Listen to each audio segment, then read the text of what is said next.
ரொம்ப பழக்கப்பட்ட நமக்கு கிடைச்ச ஃப்ரெண்ட்ஸை விட்டுட்டு புதுசாக இன்னொரு இடத்துக்கு போகணும் அப்படிங்கிற சுச்சுவேஷன் வர்றப்போ நம்ம மைண்டு வந்துட்டு என்னவெல்லாம் யோசிக்கும். நம்ம பெரியவங்க நமக்கே இவ்வளோ தூரம் தாட் வரும்போது குட்டி குழந்தைங்கள நினச்சி பாருங்களே. என் பையனுக்கு இப்போ தான் அந்த ஸ்கூலில் வந்து ஃப்ரெண்ட்ஸ் கிடச்சி அவன் வந்து அழுகாமல் வந்து ஸ்கூலுக்கு போகிறான். பட் அடுத்த வருஷம் அவனை வந்து நான் புது ஸ்கூலில் போட்டுட்டேன். இதை நினைக்கும் போது எனக்கே ரொம்ப கஷ்டமாக இருக்குது. நான் வந்து நிறையா டைம் அவன்கிட்ட கேட்பேன், நீ புது ஸ்கூலில் படிக்கிறியா பழைய ஸ்கூலில் படிக்கிறியான்னு கேட்குறப்போ இப்போ சொல்கிறான் அவன், நான் வந்து பழைய ஸ்கூல்லையே படிக்கிறேம்மா அப்படின்னு சொல்கிறான். பட் அவன் ஃப்யூச்சருக்காக தான் வந்து நிறைய வந்து பண்ணுறேன்.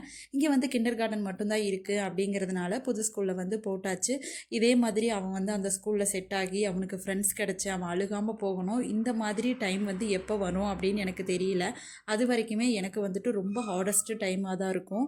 குழந்தைங்கள வந்துட்டு போட்டால் ஒரே ஸ்கூலில் போட்டுடணும், இந்த மாதிரி சேஞ்ச் பண்ணி விடுறப்போ அந்த மன அழுத்தம் வந்து அவங்களுக்கு வந்து ரொம்ப ஜாஸ்தியாக இருக்கும். அந்த மாதிரி டைமெல்லாம் நம்ம கரெக்டாக வந்து அவங்கள வந்து பார்த்துக்கணும்.